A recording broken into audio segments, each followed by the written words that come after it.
Welcome to this episode of Out of the Best Books, the podcast where we deep dive into classic literature and have conversations about what we've learned and discovered along the way. We love all things books and reading, and we want to share our love of the classics with you. We hope to inspire you to read along with us and join in the conversation. I'm Amity. And I'm Laura. Let's get started. All right, so this is our second episode of Far from the Madding Crowd. Our plan is 6, right? There are 6 episodes because Far from the Madding Crowd is a book that is jam-packed full of stuff. You can't just skip over any parts of it, I don't think. So there's just a lot to talk about.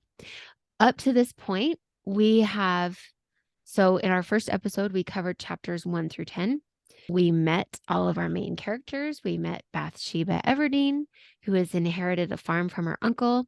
We've met Gabriel Oak, who is a sheep farmer who lost his sheep farm and now is working for Bathsheba. Who else did we meet? Boldwood. What's his first name? I can't remember. You know what? I don't even know his first name. It's just Farmer Boldwood. Did we ever learn his first name? I guess we don't. I really don't think we do. Farmer Boldwood. Farmer Boldwood. Who is we barely meet him, right? He's not paying any attention to her, but he's handsome and all the girls think he's a catch. Yes. And then Sergeant Troy. Yeah. Well, I guess I misspoke because we're actually about to meet Sergeant Frank Troy. Right. We've also met all of these hilarious characters that make up the village, and they work on the farms there in Wessex, which is a fictional area of England. But it's kind of funny because my kids and I are studying medieval European history specifically. And right now we are talking about Alfred the Great, and he lived in an area called Wessex. That's when it was real. And that was in the 800s. Yeah, it said it was a place originally. Yes. So it was kind of cool. Back to Madding Crowd. So we're jumping into chapter 11, and it's called, and I love talking about the titles of the chapters because they're kind of awesome, and they really do give us a brief outline of what's actually going to happen in the chapter. And they're really not vague. So it says, outside the barracks, snow, a meeting. That's exactly what happens in this chapter. Okay, so it takes us to the military barracks where the unit is stationed, or several units or whatever. And it is the middle of the winter. There's lots of snow. So we hear about that. And then we see this little shape, and we're aware that this little shape is counting 1, 2, 3, 4, 5. And it becomes apparent that this little shape is a woman. Well, that's not apparent quite yet, but they're trying to find a specific window. And once the window is found, she, because it is a woman, throws little pebbles out the window, obviously to try to get the attention of the person on the inside. And as we keep going, I'm just not sure. I need to talk to Thomas Hardy in person on the other side of life, because I'm like, how do you really feel about women? Because on the one hand, he has these very strong characters, sort of breaking outside of their cultural roles and things, and they're very strong and intelligent and capable. But then he also says things like this: the throw was the idea of a man conjoined with the execution of a woman. So what are you saying? She was trying, yeah, but didn't quite make it. Yeah, I don't know. Or just kind of like a horrible throw. What are you saying? No man who had ever seen bird, rabbit, or squirrel in his childhood could possibly have thrown with such utter imbecility as was shown here. Okay. She looked like an imbecile when she was throwing. It was a bad throw. Neato. So there you go. Anyway, So the soldier pokes his head out, and it's Sergeant Troy, Frank Troy. And the woman is Fanny Robin. And the dialogue that follows is very telling about their relationship. And it's interesting because there's really no narrative explanation. It's just dialogue between the two of them for the next couple of pages that tells you what's going on. And basically, she's like, so he pokes his head out. He's like, "Who's there?" And she's like, "Frank, don't you know me? It's your wife, Fanny Robin." And okay, like he's not married. They're not actually married, but he has basically promised her that they will be married. We get the idea that it's maybe a little more than that, like very, very deep promise. Why? And of course, later we're going to find out why. She's expecting that he is going to marry her. And she feels kind of dumb. She's like, "Oh, you're going to think me so forward, but like you promised that we were going to get married." She is desperate. And so it really does make you go, okay, there's something more going on here. But he's very just kind of aloof and dismissive. And she says, "When are we going to get married? You promised we were." And he's like, "I don't remember that." Like, oh my gosh, what a total just jerk. And she's just like, "Oh, don't talk to me like that. That makes me feel so sad." And and then she's like, "So when are we going to get married?" And he says, "Well, you have to get proper clothes." I mean, like, come on. And and so like by the end of it, he's like, "Okay, we'll get married. Basically, I'll humor you. Let's do it in a few days. I have to get permission." And he has to get the permission of like his commanding officers. And she's like, "Oh, you haven't gotten permission yet?" He's like, "Oh, I forgot." Just, He forgot he was going to marry her. he So forgot. Yeah, he forgot they were going to get married. He forgot to ask permission. He's just a jerk. Anyways, then so she tells him that they have to be published in both parishes because they live in different areas, right? yeah, like it's Um, like I don't know exactly what that means, but it's like it has to be approved in both areas, or mhm. they want it put in the paper or something. And he doesn't care anything about that. And it just like my heart breaks for her because she's obviously so desperate for this guy who just does not even care. And what's so weird is that he's like willing to agree to marry her. He does not care to, though. So anyway, so there's our first introduction to that relationship between Frank Troy, who is a major character in the rest of this book, and Fanny Robin, who we've kind of been talking about a little bit all along. We find that she worked at Bathsheba's farm, and then she kind of went missing. Farmer Boldwood has a vested interest in her because he had like paid for her schooling. All these people care for her and love her, but she has gone to this guy who's just a total loser. So Well, I love that, like, she has it's like a typical female, maybe. Like, she has everything planned out. yeah, Like, we need to go talk to both, or, put it in both of the newspapers in each of our parishes. Have you talked to your officer? Like, when are we doing this? And he doesn't even remember asking her yeah, to marry him, you know. And then, yeah. like, at the end, he says, "Okay, I'll marry you." And he closes the window, and then, like, they can hear the soldiers laughing. So, what do you think that means? What? The well, I mean, they're just ribbing him and giving him a hard time, but also maybe he turned around and like kind of said something nasty about Yeah, her, you like, know? "Oh, she thinks this," or whatever, and then they all laugh. Yeah, So I yeah, just thought that was funny. yeah. Ooh, it makes me really sad and sick. But because the thing is, like, the thing about this book is, and why I love it and why I think we have such a connection with it, is because Thomas Hardy creates such real characters. We all know somebody who's just like every character in this book. Maybe we see ourselves in some of the characters, but they are not these fantastical creatures. Like they're so real. He's like Doug.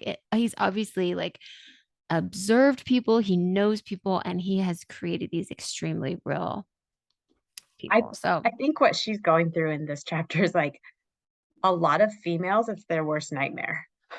oh, Like, yeah. you know, And it's like high school. I'm yes, sure it's like more than that too, like when you're older too, but definitely like it's the high school relationship. It's like these girls care so much, and the boys are like, eh, sure, eh, whatever. whatever. And I'm sure vice versa too. Like there's plenty of girls that That's behave true. that way as well. Maybe I just But see myself in Fanny and Robin. that's the I don't thing. know. I know that's the thing. I am the girl, so I know my perspective. Yeah. So, and that's how it felt for me. Okay, so in chapter 12, Bathsheba, it's kind of awesome because she does something that's kind of unheard of. Again, she's a female farmer, and that's to be the head of the farm is just not very normal for a woman at all. And then she goes to the corn market where, she's selling her corn, buying corn, and so it's like her and all these men. And I think that it took a lot of guts, and she knows that it does, because later on she says, okay, next time won't be as hard because they'll be used to me. But she can kind of like feel everybody's eyes on her, and they are. Number one, because she's a woman. Number two, she's a very attractive woman, so they're all just like following her everywhere. Yeah. So when she goes in, she's nervous at first. And Yeah, like, then she gets more confident. And she's going to this market to negotiate prices, right? right. Yeah, Um, and so eventually she's like, kind of holds her own with them. But at first, she's not very confident. And I love that she's kind of, it's funny because she's wants it both ways, right? So she's yeah, wants to be a legitimate farmer. She wants to be seen as like the men there and not different. But then she's also like, look at me. I'm a woman and I came in and am doing what these men are doing. So she wants both. Yeah, so she has pride where she's come from, but yet she doesn't want to be seen as less than, or I don't know. It's interesting. yeah. Which you can understand, and she's still very young, and she's figuring all this out. And I think that overall she's doing pretty well. But again, so jumping into this idea of like Hardy's attitude towards women. So he says, so she's in here in the midst of all these people. And he says, strange to say of a woman in full bloom and vigor, so an adult woman, she always allowed her interlocutors to finish their statements before rejoining with hers. So, unlike other adult women, she wouldn't interrupt people. It's like, what? But then he says there was an elasticity in her firmness, which removed it from obstinacy, as there was a naivete in her cheapening, which saved it from meanness. So, like, there's still some praise there. Um, let's see. Now, it is also here that she notices Boldwood. She sees him here at the corn market. She notices that he is like, he's a very attractive man. He's gentlemanly. He says he was erect in attitude and quiet in demeanor. He's a man of dignity. And what kind of bothers her is that this guy, well, I think at the time she doesn't know who he is, but she notices him, and we know who it is. It's Farmer Boldwood, because later Liddy tells her that it is. It bothers her that he doesn't show interest in her like everybody else. It's like way too easy for her. She waltzes in and everybody's watching her, and she knows, she's aware of her charms, right? But this one guy doesn't even glance her way, and that really troubles her. So when she goes home after the market, and like I said, she's like, well, that will be a lot easier next time. She asks Liddy, and she describes this man, and Liddy's like, oh yeah, that's Farmer Boldwood. And they kind of talk about, well, why does he seem so aloof and indifferent to everybody? And Bathsheba says, I wonder why he's so wrapped up and indifferent and seemingly so far away from all he sees around him. And the assumption is that he was jilted in love. And so he just doesn't care anymore. But she says, oh, that's Bathsheba's like, oh, that's just what everybody says. Yeah. That's not really what happened. Yeah. She says, Like everybody's people, making excuses for him or something. yeah. She says, we know very well women scarcely ever jilt men. 'Tis the men who jilt us. I expect it's simply his nature to be so reserved. Which I don't think we ever really find out. Well, I think they say that he did have some romantic relation. He does. He'd had some romantic relationships. But as we dive into his character a little more, you find out a lot of it is he's just like stuck in his own head. So I also like that she said, she tells Liddy that going to market was as bad as getting married because all the men had eyes on her. But then it bothers her that just this one did not have his eyes on her. So it's just kind of, it's like she sees that as a challenge. And I really think that that is what leads into what happens in the next chapter. So how do you say that? Sortes? Yeah, Sortes Sanctorum. Sortes, that makes more sense. Sanctorum, the Valentine. Okay, this is where it gets like juicy. No. Yeah. Just juicy the word. I don't know. It's February 13th, day before Valentine's Day, and Bathsheba and Liddy are sitting by the piano. And now I made a note in the last chapter that they're acting more like friends now than like servant and yeah, they totally are. Servant. So this is kind of what's going on. And this, I love this part. I was hoping I was going to get to do this chapter because they're playing a Bible and key game. And it's kind of like spin the bottle. I looked it up. It's kind of like spin the bottle where they imagine potential couples and then wait to see which one is revealed as the true one, like which one's going to work out. I just think that's hilarious. And there's like, yeah, they're grown women. Yeah. Playing spin the bottle, right? Totally. Well, it also made me think of, like MASH or whatever we always did, or like, yeah, figuring out who you match up with according to like you'd match a letter of their name with a number and then see what it adds up. Whatever. There's like oh my gosh. What cars we were going to drive, how many kids we would have, what kind of house we would live in. And the funny thing is that I have loved my husband since I was like 5 years old. And so he was in many of my MASH games. Very funny. That's so awesome. I love it so He didn't notice me back until he was like 21 or 22, but hey, that's okay. Well, eventually that's when it mattered. That's right. So. This is funny. It's like MASH. It's great. I don't know if I've showed my kids that game. I'm sure I bet they do because I know my kids have played it with some of their friends. Yeah, they probably know it. I bet they do. It's funny. And Bathsheba thinks this is a silly game, but she gives in and she's participating. And so they say a poem and they turn the book or something. And she blushes and she won't tell Liddy who she had in her mind as her suitor. And then Liddy kind of mentions Mr. Boldwood, like, oh, maybe. She says his pew is just opposite of hers, and he doesn't even glance her way ever. Even though everybody else does. I think this is like the story of these chapters. Like everyone's watching her but him. And so Bathsheba starts writing out a Valentine to the little boy, Teddy Coggin.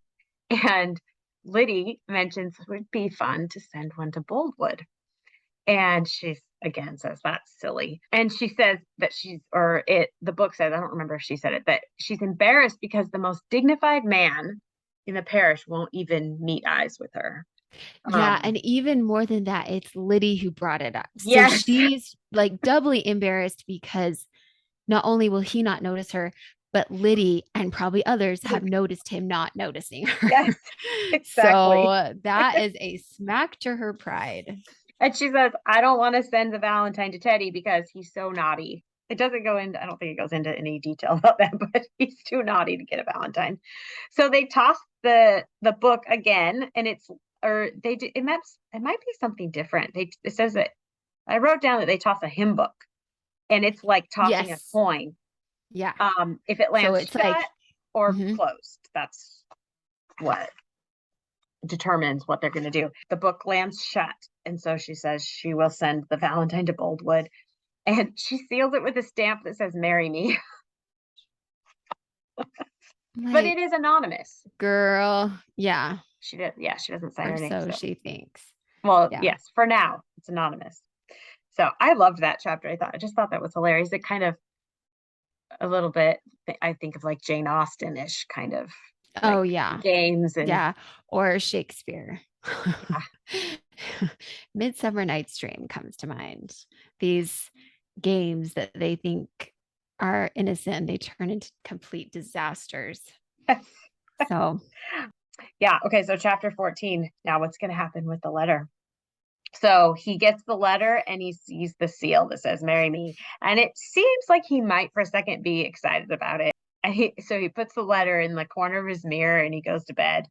And then he starts thinking about it and he can't decide if it was like on purpose or if somebody's being like making fun of him, right? Or being rude, or it's a joke, right? So he decides to check if there's anything else in the envelope. I think he's laying there and he's like just thinking about it, right? And then he gets up and says, "There's got to be something else in the envelope." So he jumps up and there's nothing in there, but he reads, "Marry me" again, and he sees his reflection in the mirror and then like kind of chastises himself for being excited. Just so funny. So I think we're seeing all these thoughts that like normal human beings have, but they don't. And especially, that they don't talk about, and especially somebody like him. And being completely honest, he totally reminds me of somebody in my life, and I will not share who it is, but that totally analyzes things to death and turns these small things into huge things because they way overthink it. Yeah. And it's I don't know. It's kind of hard because they make things a lot harder on themselves than they have to be, which he's totally doing here. Yes. It's like analyzing everything. So then he gets up to watch the sunrise. The mailman, which I thought was hilarious, comes when the sun is rising. That's pretty early, but comes and gives him a letter. But this letter is addressed to the shepherd at Weatherbury Farm, which is Gabriel. Yeah. So Boldwood realizes that it's gotten delivered to him by mistake, but it's for Bathsheba or Miss Everdeen's shepherd, not his. He sees Gabriel up on a ridge and he says, "I'm going to take the letter to him." And he follows him. So Gabriel is headed to the malt house, Warren's malt house. Boldwood follows him there. This is funny too. Like there's a lot of looking in the mirror in this book. Mm-hmm. So yeah, there really is. That's such a good point. Bathsheba's looking in the mirror and it's like bad because she's vain. And Boldwood is looking in the mirror, but like with shame and discomfort. Like he's not comfortable with himself, seeing himself in the mirror. So chapter 15 is titled, and these are so funny, "A Morning Meeting, the Letter Again." These have to be titles from like the publications in the magazine. Yeah, probably. That they did, but oh, I love this. The maltster is eating breakfast and he has no teeth. Did you just die at this paragraph? Yes. Oh my gosh. And he eats it in the plateless manner. Yes. Sorry, the plateless system where he doesn't use a plate. So he doesn't have puts his bread on the table. Yeah. That's funny. So we have Henry Frey, Matthew Moon, Poorgrass, and some other farm hands come in and they're complaining about their work. They order drinks. And then the maltster asks how Bathsheba is getting along without her bailiff, who she had fired because he'd stolen some oats or grain or something. And Henry says, well, she's going to regret it because there's no way she can manage this herself. And all the men are like, yeah, there's no way. She's going to regret firing him. Well, and you also get the impression that Henry really wants that job. And so he's going to be as negative as possible. And it is really funny though, because like these people are like so agreeable that anything that anybody says, they're just going to agree with it. Yeah, I Yeah. can picture them like, Yeah. but it says that Henry, or I wrote down that Henry Frey he's one of the loudest people Mhm. that is like supporting traditional gender norms Yes. and thinks that any woman with authority is not acceptable. Moon and Poorgrass say that something bad is coming, that they've had dreams. This is funny, with white cats and other omens in their dreams. It's hilarious. And then Henry mentions that Bathsheba is not as smart in a lot of ways. Like that she uses it said she cuts the rasher the wrong way. So some tool out in the fields, maybe she's using it wrong. Just Or he's just like picking at yes, anything he possibly that's the can. one thing he can find, right? Yeah. Everybody laughs and says she won't listen to anybody's advice. I think he says that the other day she rode up to him quickly and watched him work and then rode away without saying anything to him. Mm. Okay, and then Henry wonders, he is a like skeptical guy, why she would want a piano. Are her uncle's things not good enough for her? She's bought things, looking glasses, and then wicked books, picture frames. Those things are so frivolous, right? How dare she want to have picture frames in her house? So Gabriel comes in, he's carrying 4 lambs over his shoulder, and Poorgrass asks him about how's this year's lambing going, and he says it's been rough because of the weather. So Gabriel and the maltster talk about Norcombe and how it's changed since this old maltster, old ancient man, has been there with no teeth. Then they're talking about how they've just been talking about Bathsheba, and Gabriel then asks about her. So they mentioned they were talking about her. Mark Clark says that they've been criticizing her pride and vanity because of her pretty face, but that doesn't matter to him. And then Gabriel says, I'm not going to talk about her. How many times do they say that? Like, don't mention him to me. Don't mention her to me. We're Yeah. not going there. Yeah. And he's also very defensive of her because Mark Clark is like, basically, I'd like to kiss those cherry lips. And Gabriel was like, none of that dalliance talk, that smack and coddle style of yours about Miss Everdeen, I don't allow it. Yeah, so he's So defending he's her very again. defensive of her. Yeah. Yeah. And like, yeah, he just doesn't want to hear them speaking inappropriately about her at all.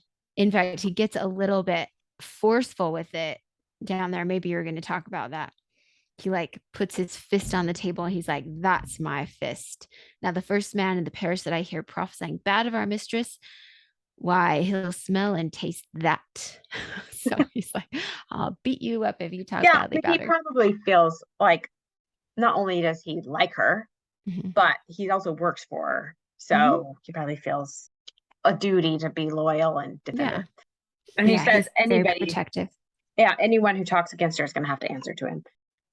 One interesting thing is that Gabriel definitely has a more positive outlook on Bathsheba's ability to run a farm, like, and her authority. So that's kind of Mhm. interesting. So Matthew Moon mentions that Gabriel is intelligent, which is the opposite of what they were just saying that Bathsheba is. That he can tell the time with the stars and by making sundials. And I love this too, that Poorgrass is less than intelligent because he used to paint James Everdeen on his wagons and he would write the J's in the E's backwards. And Poorgrass agrees. Yeah, you're right. It's always been hard for me.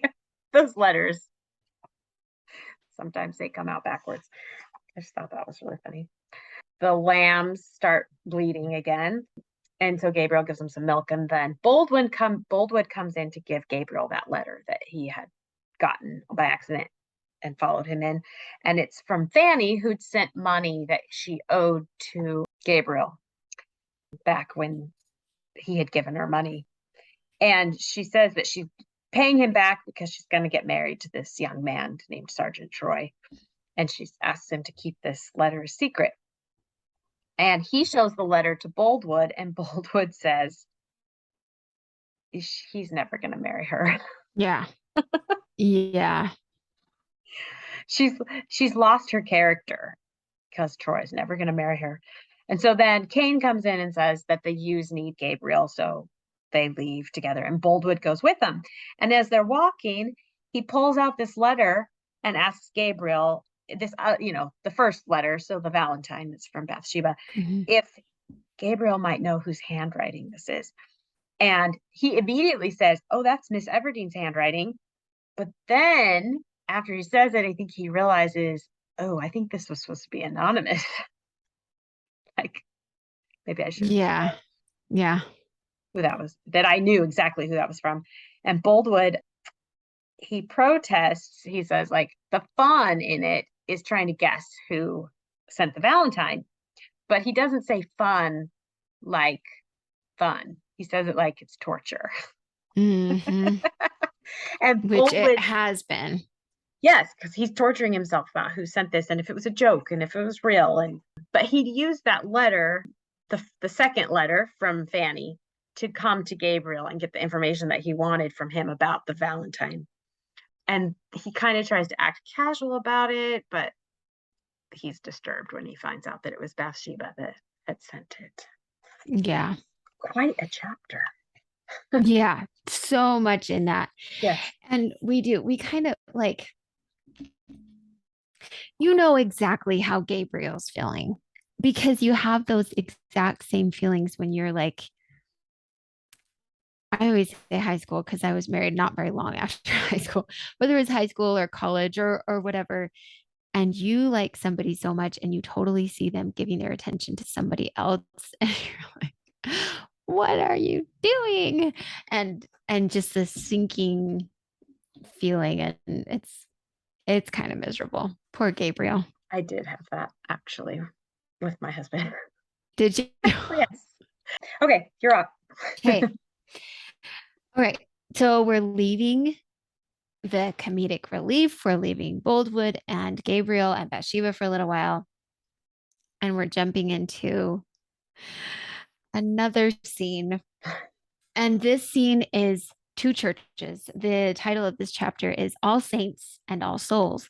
And those are the names of two different churches. So in the beginning, we have like a church meeting had just finished. And at the end of the meeting, this young, handsome soldier walks in and he walks up to the front. He exchanges a few words with the pastor and then he just stands there.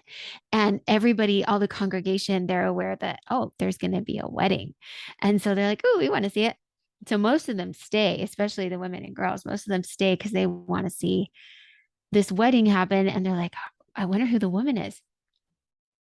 The time ticks by and no bride shows up.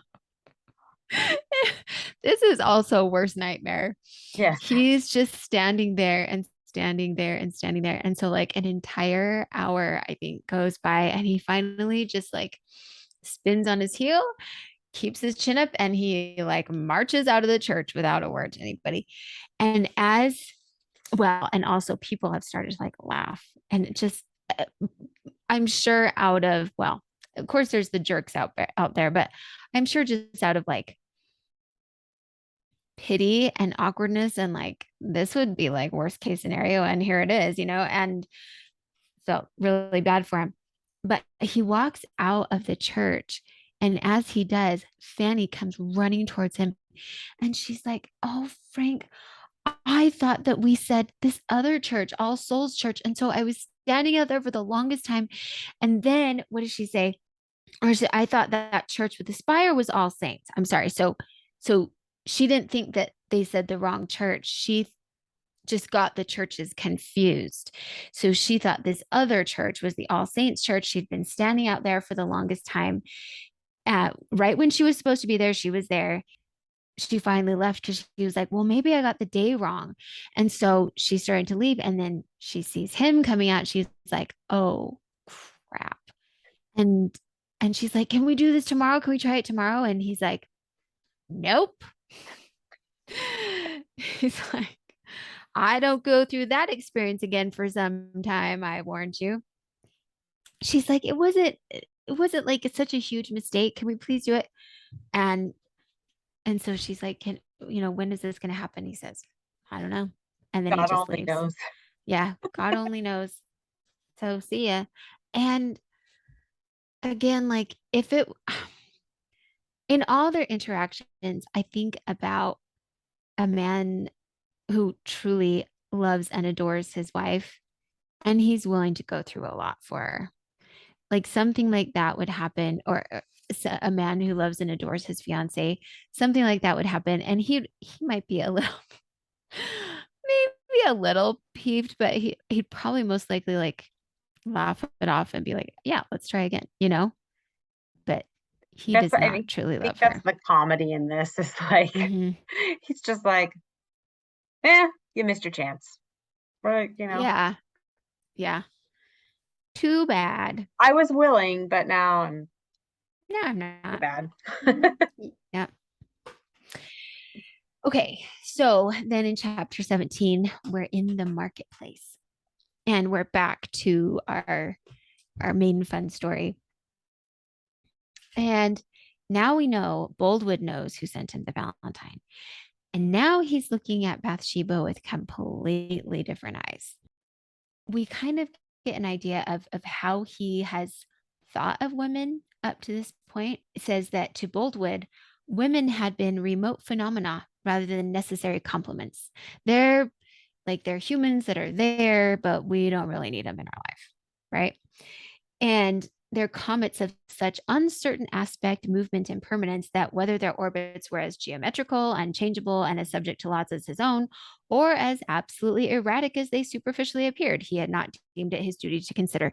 So he just doesn't know anything about women, and he's never bothered to. He just doesn't care, and not in like in a bad way. It's just, I think it's something that, again, he's such an analyzer, and he's analyzed the death out of all these other things, and he's just never bothered to think about women. But now he notices her. He notices her face, her curves, like all of her, all of her. And Boldwood thinks that she's beautiful, but he, again, this analyzing portion, he's like, well, I think she's beautiful, but maybe it's just because I'm kind of smitten right now. Like maybe it's because she sent me this Valentine and I want her to be beautiful. And so that's why I think she's beautiful. And so he asks somebody, Is she? yeah, like, what does everybody think of her? And this neighbor is like, yeah, he's like, is Miss Everdeen considered handsome? And this guy's like, oh, yeah, like everybody thinks she's like super hot. And then I love this. He's like, a man is never more credulous than in receiving favorable opinions on the beauty of a woman he is half or quite in love with. It's like he got some validation on Yeah. his the woman that he likes, and so he's like, all right, we're good. Now Bathsheba sees that she is triumphant. She has won the challenge. He's noticing her, and now she's like, I don't actually want anything to do with him. So that was too easy. And I was thinking like, I don't know, as when you're growing up and like say we talked about being in high school and you're like, I mean, we kind of do that, like, oh, I think that guy's kind of cute. Is he?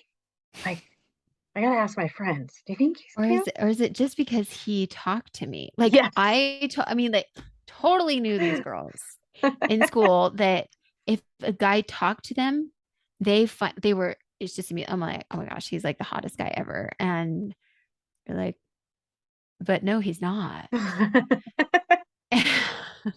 You get blinded. Like, yeah, you totally do. So anyway, so Bathsheba realizes she's won. She really doesn't want anything to do with him. And so she's like, I should probably apologize about that Valentine because that did send the wrong message. I got what I wanted, and we shouldn't take this any further. Too late. So now in chapter 18, Boldwood in meditation. He's analyzing. He's thinking hard about this. And then, so it's Boldwood in meditation and regret. Yes. Whose is the regret? Yeah. I don't know. So I really like this because Hardy gives us this great description of Boldwood's farm, what it's like. He talks about it. He sort of alludes to it being like a monastery, which it is. Like he refers to Boldwood as a celibate, but he's like a monk in his cloister, is what he says. And he has been all this time. He's this single guy, just like totally minding his own business. He's got a very, very prosperous farm. Obviously, he's really intelligent and does well with that, what he does. But as far as like, and he's done good work, we know that he paid for Fanny's schooling with no thought of any, return favors or anything like that. It was just out of the goodness of his heart. Like, I think he really is a good person. He just has never had any sort of a personal life or deep relationships that way. But I thought it was also interesting. It talked about how he's this guy who's really even keeled until he's not. Like it says, if his equilibrium is disturbed at all, it's not just like slightly disturbed. It's like, whoa, super extreme. He was in extremity at once. If an emotion possessed him at all, it ruled him. Okay. So he's not just frustrated, he is like angry. He's not just like feeling content. He's like so happy, so just like he's either just right down the middle or very extreme one way or the other. I think that was like such an amazing description of him. I was thinking like he had this totally calm personality, and the situation with the Valentine has like thrown him all off. Completely. Like, yeah, and we'll find out later exactly to what extent. Like it's pretty crazy. And Bathsheba, she had no idea that this was what she was dealing with. She just thought, oh, he's this handsome guy. He doesn't notice me, and that's not okay. But he's super handsome. He's very successful. But it says she was far from dreaming that the dark and silent shape upon which she had so carelessly thrown a seed was a hotbed of tropic intensity. Had she known Boldwood's moods, her blame would have been fearful and the stain upon her heart ineradicable. And so if she had any idea what she'd done or who she was dealing with, she never would have done something so foolish and careless.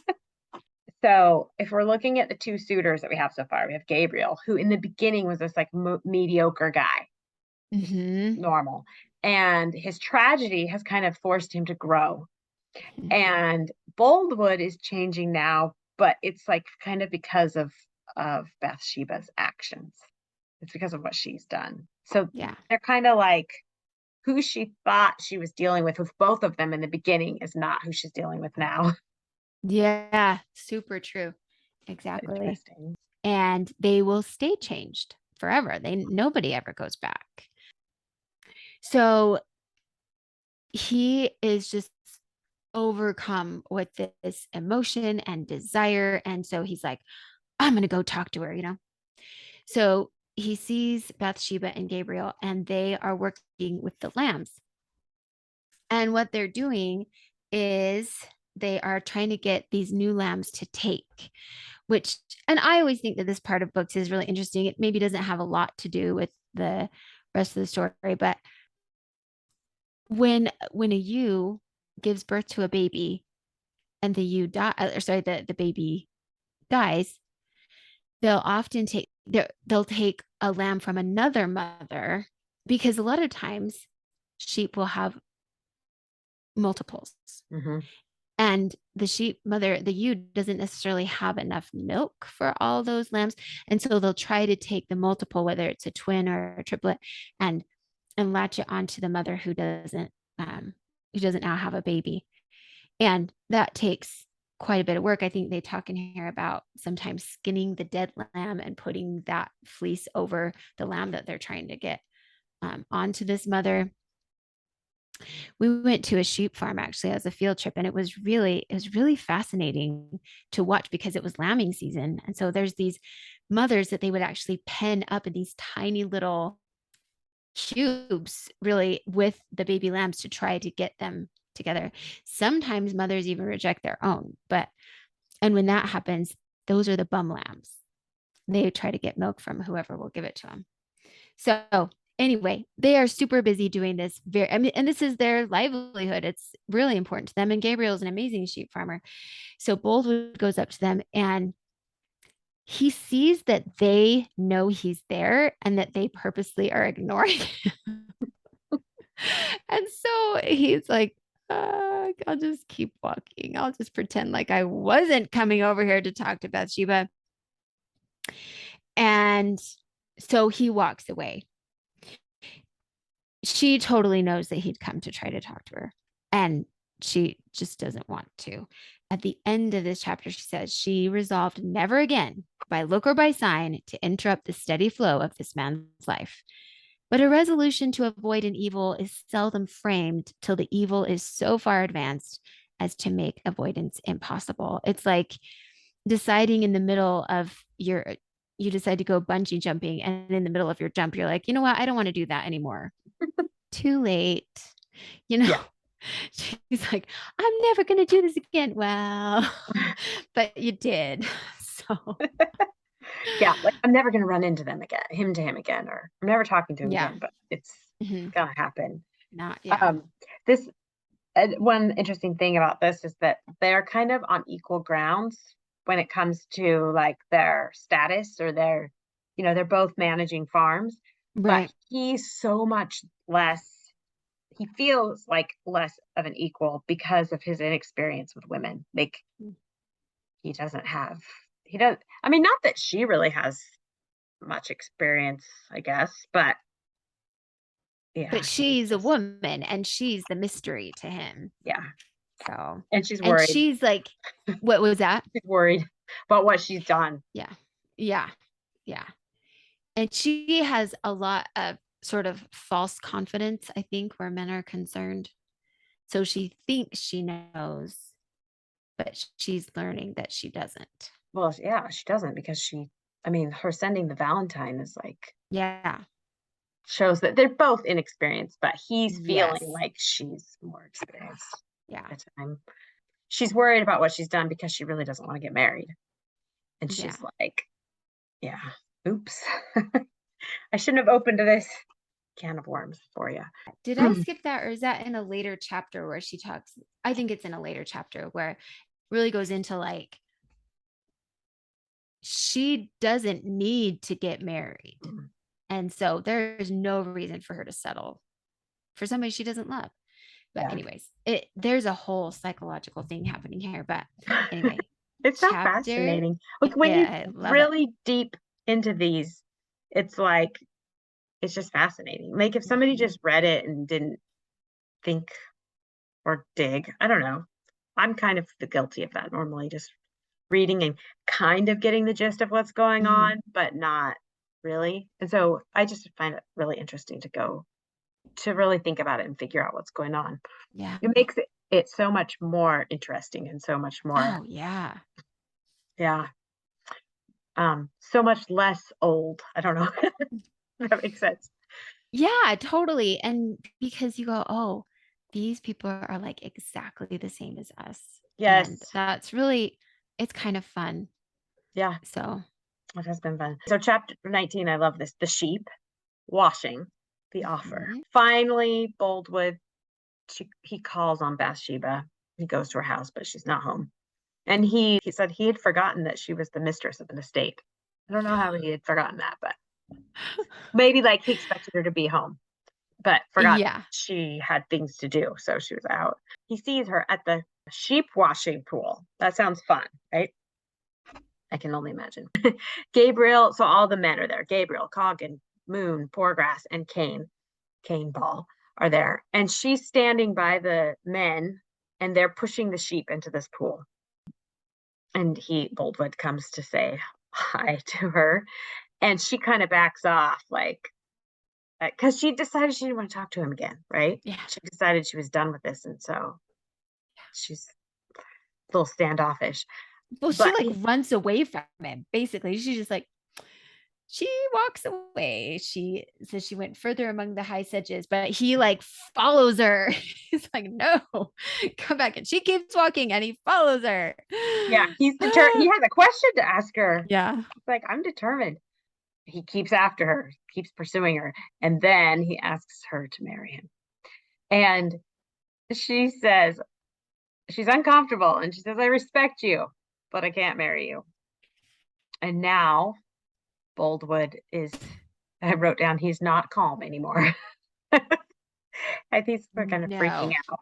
Yeah, it's the other extreme. Yes, he's like, but I love you. And he tells her, I love you. I want you to be my wife. He says he wouldn't have asked her if he, if she hadn't given him hope, he wouldn't have even asked her. He wouldn't even thought. Obviously, he wasn't even paying attention to her, wasn't look her way, right? And she realizes it was the Valentine that she made a big mistake and that she had given him hope. She was satisfied with him just noticing her. And Yeah. she did not think it was going to come to this. I just love this. I just think it's so hilarious. Remember a couple chapters ago, she said she wanted to apologize to him, but she hadn't done it. She just decided she was going to do it. So she apologizes to him and says, I shouldn't have ever sent you the Valentine. It was thoughtless of me. And he says, it wasn't thoughtless of you. It's just the beginning of your feelings for me.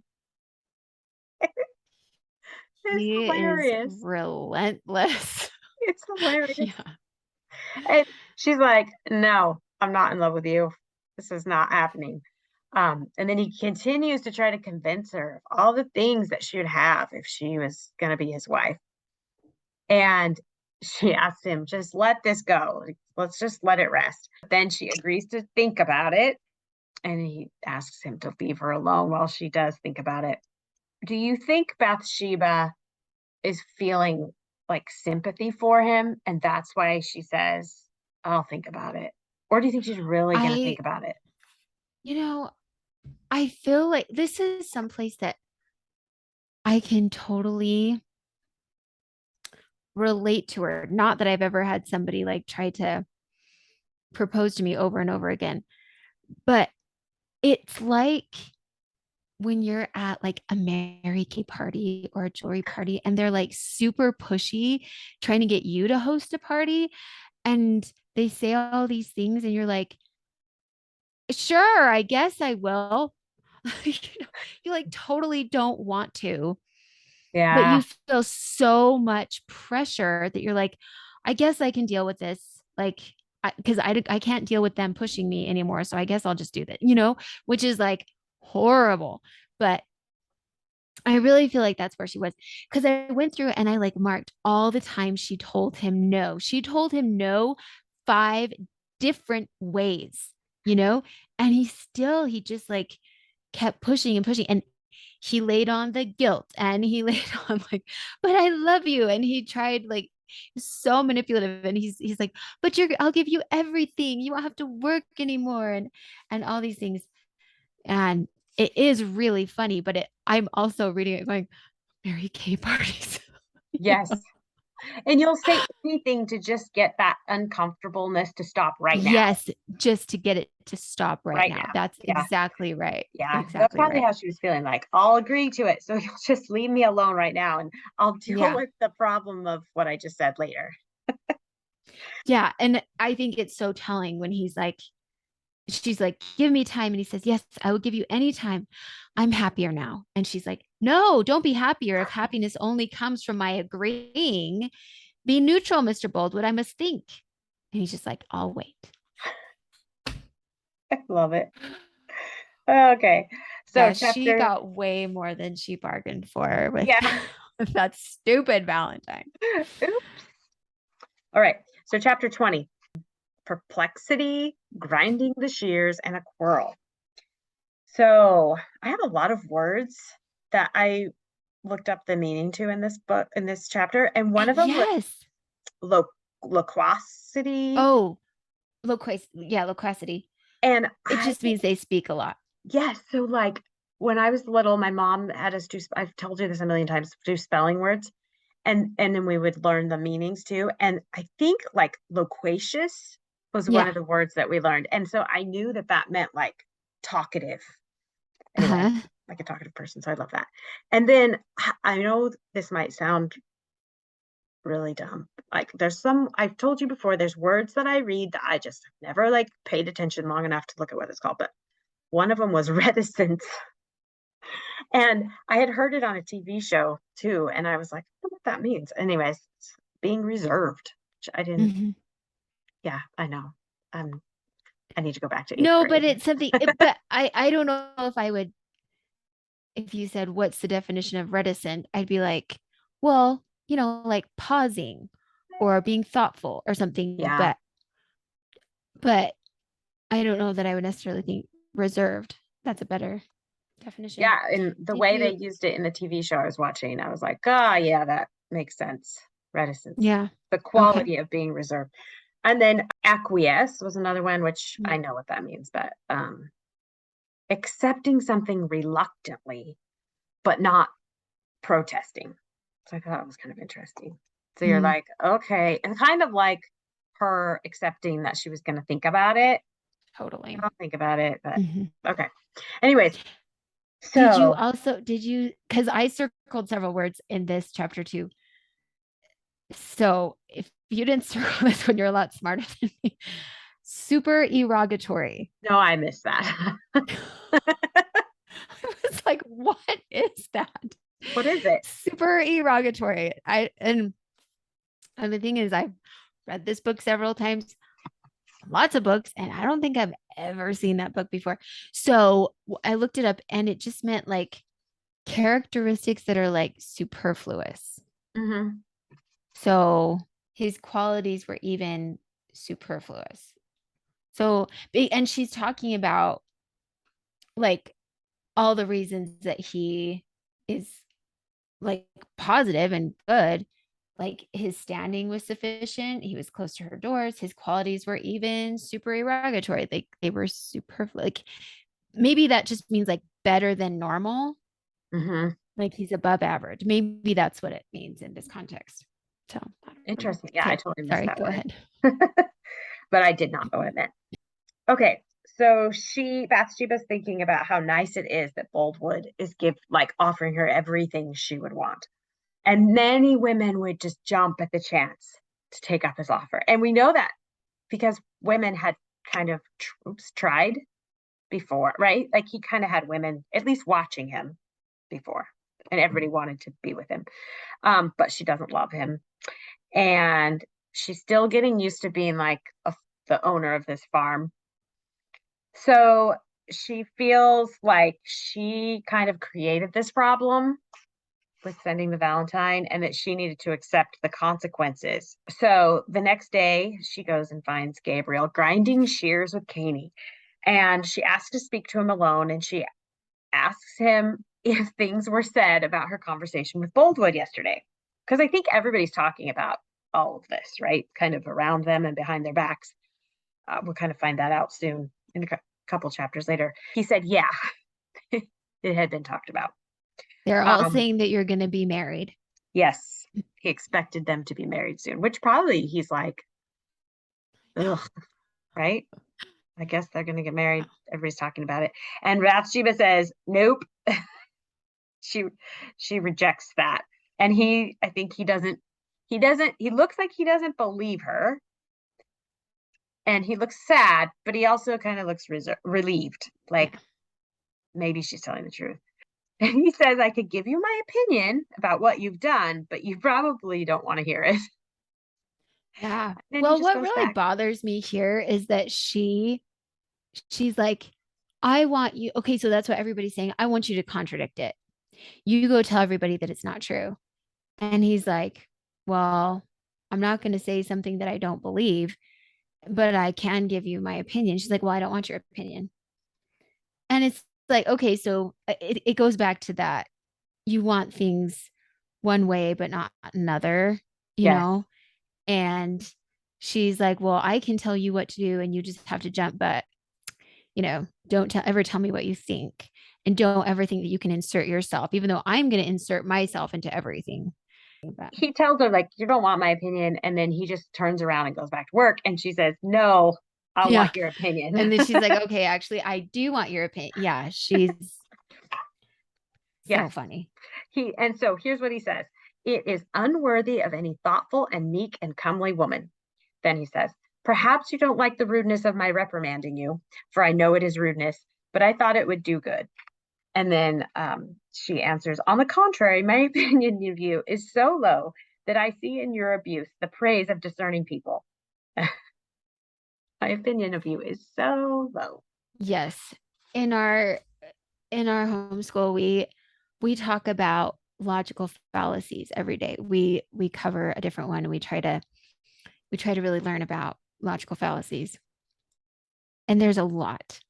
And what she's doing here is ad hominem attack.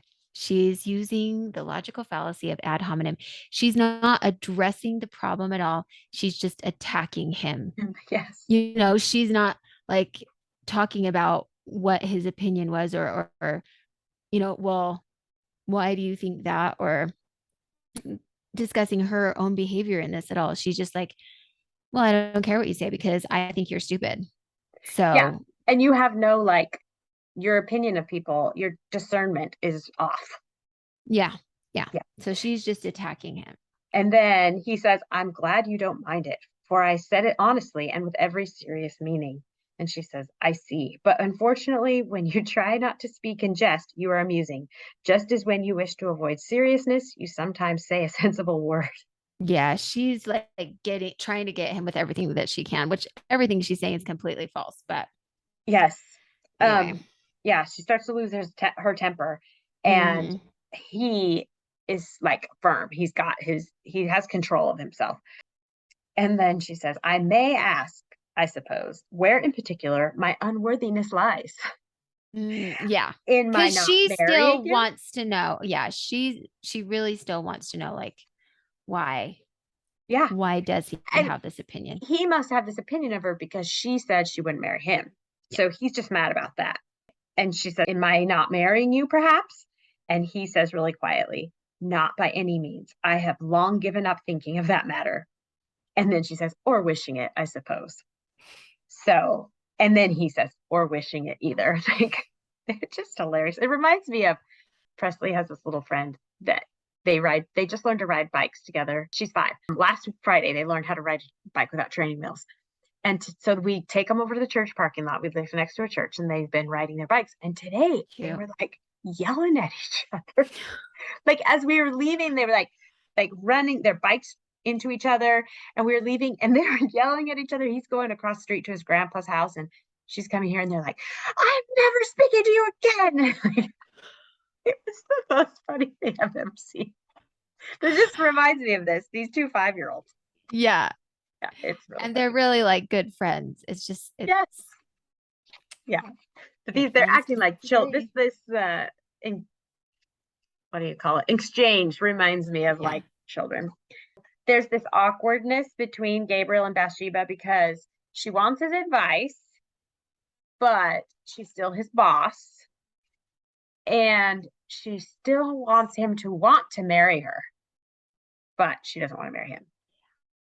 She wants to have all of these men like want her, but she doesn't want them back. She doesn't want to be married. Yeah. And that's Um, the perfect way of putting it. And that, again, completely describes a lot of girls that I knew in high school. They just like, they didn't care about the guys. They just wanted everybody to like them. And again, lots of guys that way too, for sure. I have a But certain daughter that only likes boys. That not all, only a lot of times only likes boys as long as it's a chase. mhm, As soon yeah, as has to they be a like challenge. her, she's done. What's the end goal? Yes. Like, how is that ever gonna work out? She's like, why can't I get over this one? I'm like, because he's not paying enough attention to you. Once he starts, you're gonna like throw him in the garbage. So Gabriel then adds that it is her fault for pranking Boldwood. And she tells him, you are not going to criticize my conduct. And then she tells him to leave by the end of the week. And so he just takes his shears and leaves. Yeah. He's like, yeah, I'll leave now. Yeah, That's fine. he's calm and cool, Yeah. All right. So that brings us to the end of chapter 20, right? What do So you know what's much, coming up? so much happened.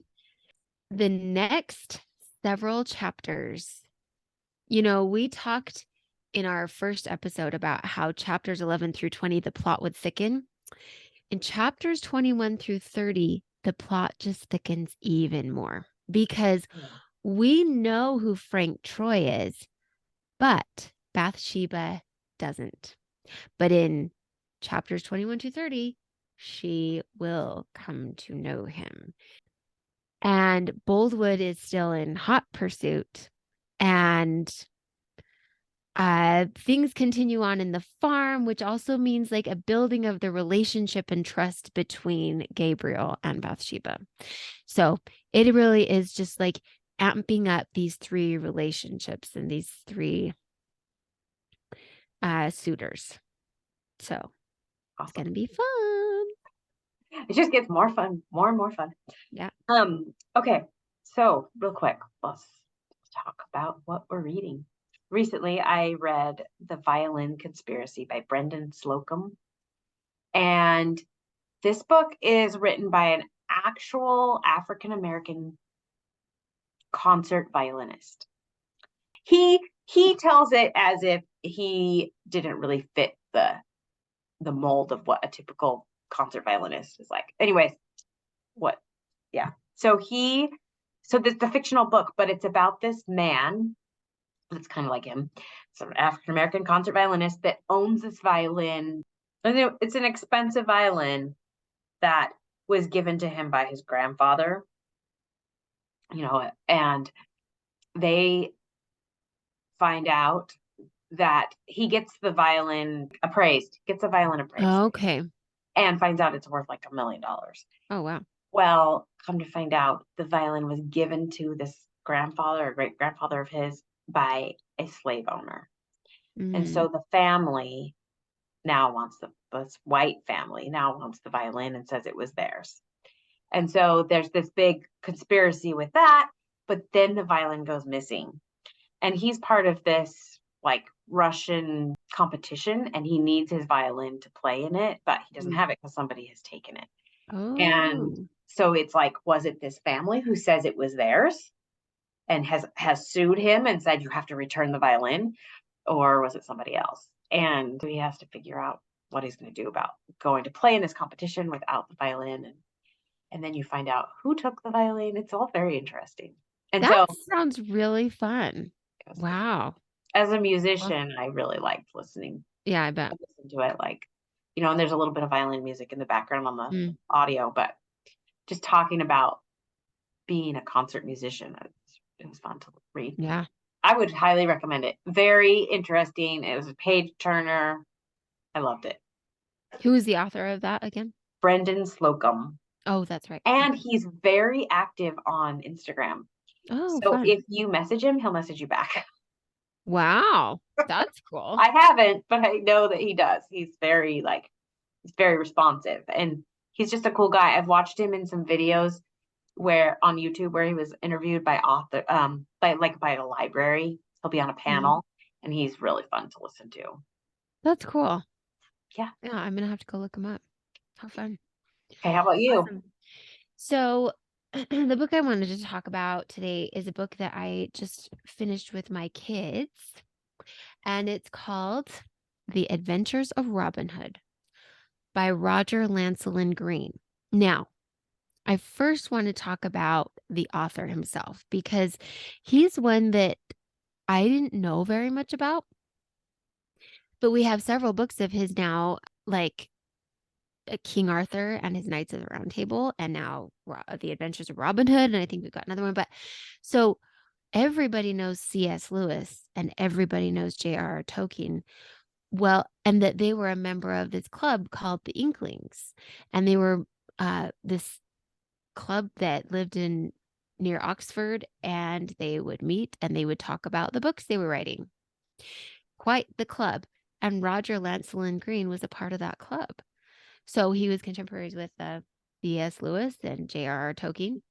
But he just sort of took his writing in a different direction. It was like he took these legends that had been passed down for ages and turned them into books. And so I really love this version of The Adventures of Robin Hood because he really shows you how Robin Hood is somebody who's been written about for 1,000 years. Because at the beginning of every chapter, he has it's usually a poem or an excerpt from a book, from another book or something that was written about Robin Hood. And it's like he'll have things from the 1800s, things from the 1300s, things from the 1400s, like all throughout these centuries, people writing about Robin Hood. And so the beginning of each chapter is a little excerpt from one of those things. And so I think that's really interesting. Just really fun. He tells the story of Robin Hood in a really fun and engaging way. And a lot of the chapters, they're stories that you'll recognize from any movie renditions you may have seen of Robin Hood because they're very popular and there are things that they include. And then there's others that you might not be as familiar with, but they're still really fun and interesting and give you this overall character sketch of Robin Hood.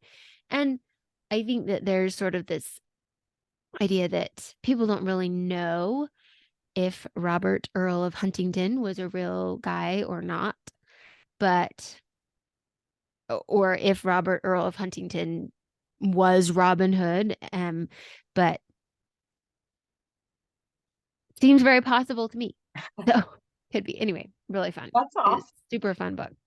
So I want to know how much do you read to your kids? Like how much time each day? Or do you do it every day? We read every day. How much time? That's hard. So I would say as far as just like reading aloud a book like this, like Robin Hood or whatever, I would say it's probably like an hour. That hour flies by. And they Like sit there and will listen be, to you? yes. Oh my God. There's days that they'll be like I'll have them working on handwriting or doing some drawing lessons or working on Legos or something. But I always give them the option. I'm like, you can just sit and listen, or you can do these other things. And sometimes they choose to just sit and listen. And So they're quiet. yeah, Oh my gosh. not like 100% of the time, but most of the time. But it's just it's like I always tell people, like, I think that listening to reading is a learned skill. And it's just something that we've done since they were babies, especially the three that I've got doing school right now. Like they've really done it since they were babies. And so it's like not a thing. I sometimes wonder, I'm like, if somebody else was listening to me reading, would they be like, I'm annoyed at your voice. You don't even do voices good. But my kids are used to my voice, so it doesn't matter to them. I am impressed. I don't know. I just have trouble with like I'll be reading to the kids and I'm like, would you stop talking? Just listen to the book. So I'm impressed. Like and then I was thinking too that I just need to keep at it with her. And just like she's 5 years old. We can just keep practicing. She'll Yeah, listen to a picture book, totally. Yeah, but we'll just start with the picture books and then start adding on to the picture books, like do 2, then 3, then 4 picture books, then 5. And then you can start doing like illustrated chapter books, you know? Mercy Watson. Love Mercy Watson. So good. Have you read Mercy uh-uh. Watson? So that one's by Kate DiCamillo, who Okay. did, Yeah. Kate DiCamillo. It's so funny. And they have just like the funniest, like most colorful illustrations, but it's a longer book. Okay. I'm And gonna get that one. yeah, I would totally do that one. I'll have to think of some others, but then and then like work into Magic Tree House.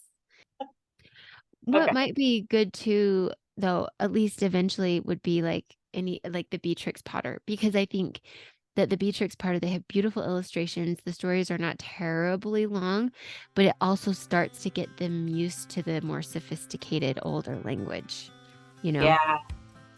We're so happy you joined us for this episode. We hope you will join us next week as we discuss chapters 21 through 30 of Far from the Madding Crowd. If you have suggestions for books we should read and discuss, please email us at thebestbookspodcast@gmail.com. We would love it if you would leave a review wherever you listen to podcasts and share our podcast with your friends. We want to inspire and encourage as many people as we can to read out of the best books. As Thoreau says, read the best books first, or you may not have a chance to read them at all. See you next week.